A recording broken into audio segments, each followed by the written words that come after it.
Financial instruments can be terrifying, and it's indeed too much to learn. So in this very video, we are going to talk about the ideas that are tested most frequently. And in no case should you treat this very video as the substitution of your SBR studies, because in here I don't talk about the full scope of IFRS 9 and IAS 32 that are tested. I'm only talking about the key ideas that are tested the most frequently. And we do remember that probabilities work well when the decision is repeated over and over again. So having the shortcut is going to work well only if you plan to sit SBR over and over again. But still, key ideas that you need to remember.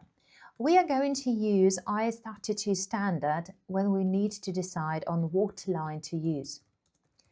And first thing that we need to remember is that a financial instrument is a contract.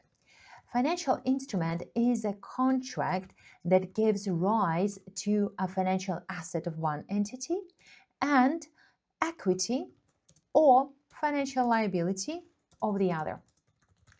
And this means that Bitcoins are not a financial instrument, because a Bitcoin is not a contract between the two parties. You don't know who is that Mary Poppins that signs the contract on from the other side, right? But some of the cryptocurrencies, some of the tokens, they indeed can be financial instruments. So we would need to look at the substance and not the form. With the financial instruments, it would be important to distinguish between financial liabilities and equity. And this is important because it's tested very often in question number 2, where we are asked about ethics. So a financial liability means that you're going to challenge dividend or interest payment and repayment. You are going to challenge them to see if any of these following conditions apply. First of all, there has to be an unavoidable obligation to deliver cash, to pay cash. And what does it mean? If, let's say, you are told that the company has issued preference shares and we are told that they're going to be redeemable at the investor's request in 3 years' time, then there is an unavoidable obligation to redeem those shares, and as such is going to be a financial liability. It could be that you issued preference shares and dividend there are cumulative. Cumulative dividends means that they are going to be paid even if the next year, if the company cannot pay it this year. So on a normal day, if dividend is not paid this year, then it's just forgotten as nothing has happened. But with cumulative dividends, if you don't pay this amount this year, you are supposed to pay it next year. So there is going to be an unavoidable obligation to pay cash, and it's going to be a financial liability. The second case that we pay attention to is the obligation to give a variable number of entities' own equity instruments. Equity instruments means shares.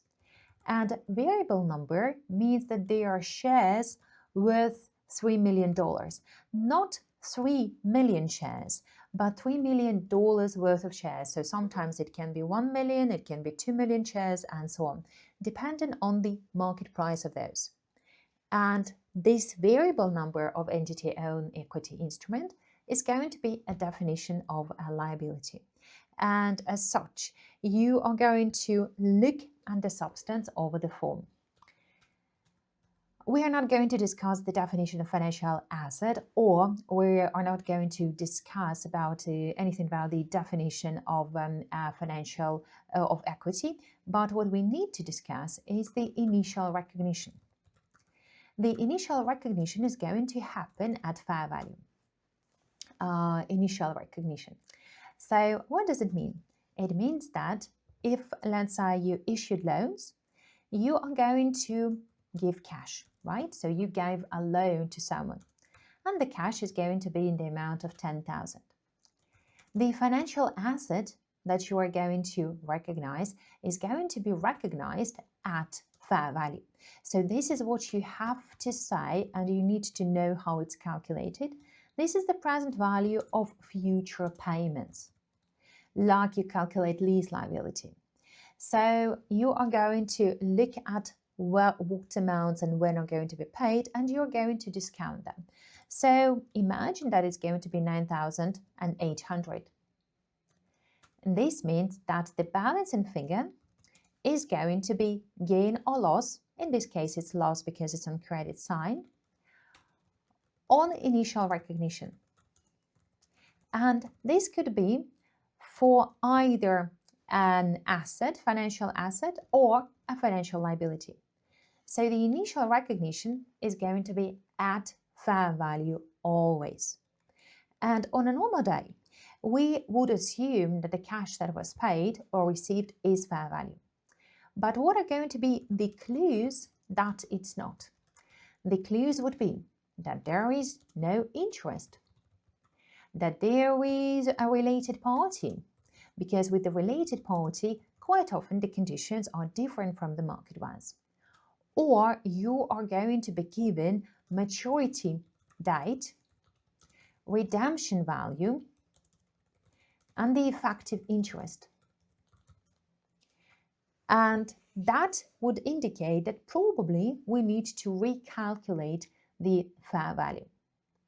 And as I told you, on a normal day, we are going to record the difference, the balancing figure, as gain or loss on initial recognition. What could happen though, and it would happen for your liabilities, that you are going to give something that is called convertible bonds, convertible loan notes. In this case, again, we are going to receive cash, and that is something that is objective, so debit cash. You are going to recognize a financial liability at fair value, which is the present value of future payments. So your future payments, let it be, are $9,800. And the balancing figure in this very case will be not P&L, but rather it's going to be equity. We call it other components of equity because it's not share capital yet. Share capital happens only if we gave shares, and now we have those who are going to have their claim on dividends. So other components of equity. And in this case, it's going to be 200, so it's going to be a balancing figure. With the convertible bonds, we would need to understand that discounting is going to happen at the rate applicable for similar bonds without a conversion option. And that is the original recognition. Now, the original recognition is going to be similar for financial assets and financial liabilities. As for the subsequent accounting, it's going to be totally different. We are going to start with the financial liabilities. So let us talk about financial liabilities accounting, and it's going to be governed by IFRS 9. So IFRS 9 basically governs debits and credits. And with the financial liabilities, I'm going to make a table, and we're going to have two options of accounting. So by default, financial liabilities are going to be accounted for at amortized cost. But sometimes they can be accounted for at fair value through P&L. Amortized cost is the default way of accounting. As for fair value through P&L, it's going to be used when the liabilities are held for trading. So, for example, when you're going to issue your debt, but you plan to buy it back if you get some cheaper rates elsewhere, and then sell them back again. With the financial liabilities, we are going to recognize them at fair value. So, initial recognition will go at fair value here and here. And we do remember that maybe there is going to be gain or loss in P&L, or maybe there is going to be other components of equity. With the fair value through P&L, usually we don't have questions like that. This is initial recognition. Then we're going to do something with the transaction cost. Transaction costs are going to be credit cash, because cash is paid, and then debit. If it is amortized cost, then these transaction costs are going to reduce the liability. If it is fair value through P&L, we say, why bother? Just expense them to P&L. Then we're going to charge effective interest. Effective interest is going to be our interest expense, most likely is going to be financing category of P&L, and we're going to take the opening balance and probably minus transaction costs if we have them. And then we're going to multiply them by the effective rate. And then we're going to time factor it. So if this very debt was taken mid-year, then we're going to times it by 6 months and divide it by 12. With the fair value through P&L, we don't care about it. We are going to care about the cash paid. With the fair value through P&L accounting, that is going to be our interest cost in P&L. Cash paid. With the amortized cost accounting, we are going to just deduct the cash that was paid. So the entry is going to be credit cash, debit, reduction of financial liability. And in order to calculate that, we're going to take nominal opening balance times nominal rate. Why is nominal rate different from the effective rate? Quite often, when you take a loan from the bank, you need to repay not only interest, but also the principal. So if, let's say, you need to repay interest of 5%, and then you need to repay, let's say, 10% of principal, then your interest that you are going to pay, the cash outflow, is going to be 15% of the loan amount. And that is the nominal value. This is the nominal interest. But the real interest, the real payment for the time, is going to be just 5%, so this interest part, not the redemption value, not the principal value part. After cash has been paid, we can calculate the closing balance. So closing balance is going to be opening balance, maybe minus transaction costs, if it's the first year. Then we're going to add effective interest, and then we're going to deduct whatever we paid, so cash paid. With the fair value through P&L, it's not really applicable because the amount is going to be the same, because none of these two entries that we had touched financial liability. Then we're going to have the revaluation. And at the end of the reporting period, the revaluation of fair value through P&L will go to fair value, and the difference will go to P&L. Frankly speaking, we also have the third type of accounting, fair value through OCI. It's going to be used for the effective part of cash flow hedge.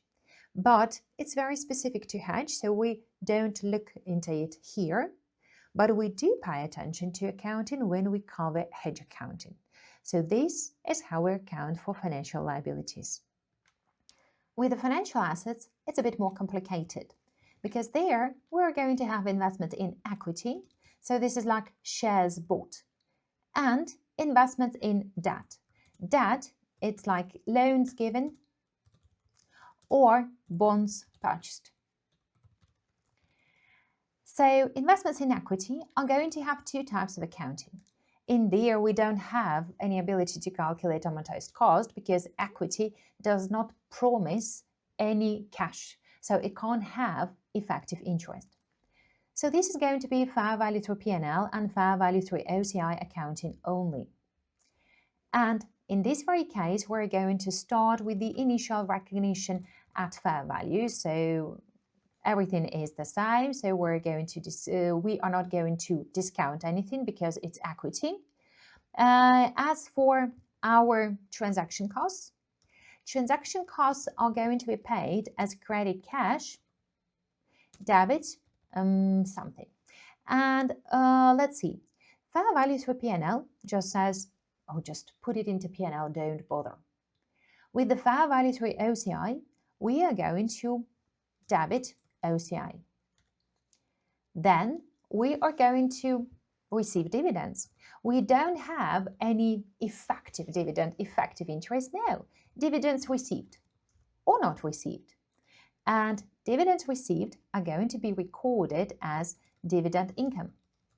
So we are not going to change fair value of the asset, just dividend income.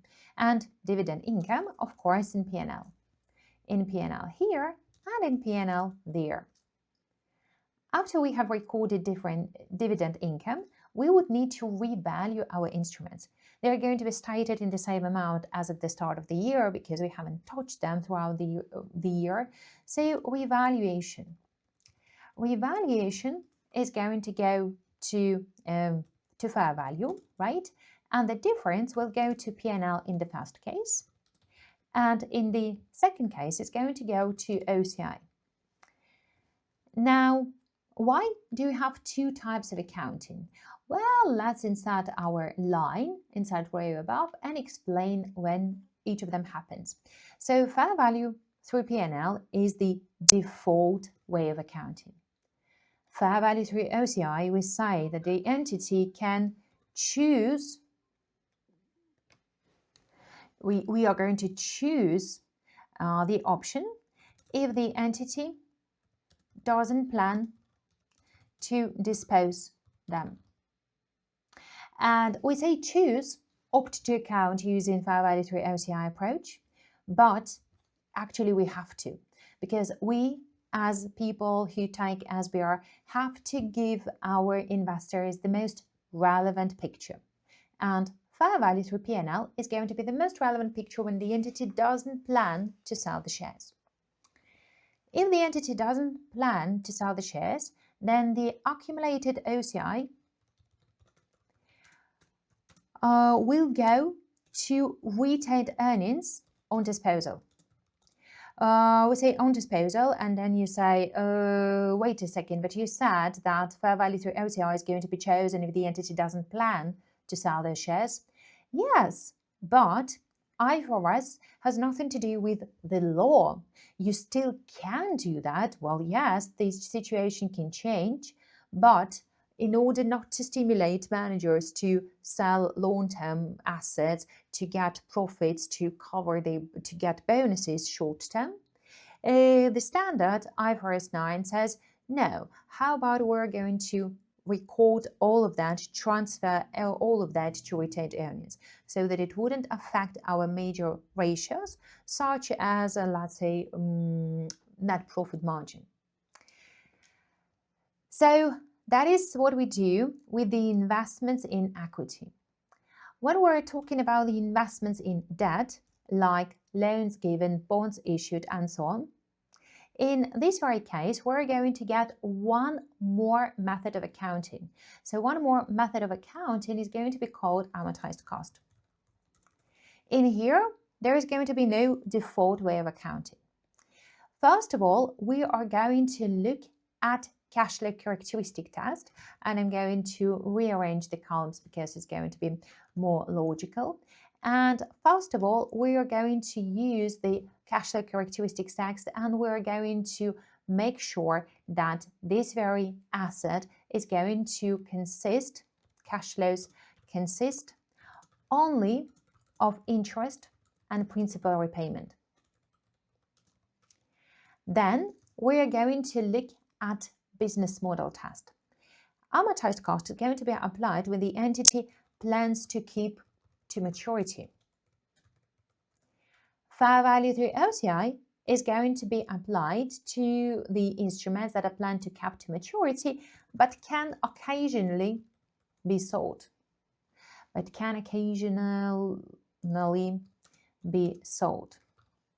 And fair value through P&L is going to be applied to all other cases. So, for example, when the cash flows don't consist only of interest and principal repayment. So let's say when it's a derivative, or when the entity plans to trade with the instruments. And of course, the initial recognition is going to be at fair value. The initial recognition is going to be at fair value, and it could be that we're going to get P&L that is going to be gain or loss on original recognition, but not equity, not for financial assets. Then we're going to deal with the transaction cost, like commission. And we remember the transaction cost at credit cash. So debit is going to increase the asset, right? Not decrease. So we're going to increase the asset. With the fair value through OCI, we are going to debit OCI. So why? Well, because that is where the changes are going to be stored. With the fair value through P&L, we're going to record them to P&L. Then we're going to record effective interest. Effective interest income.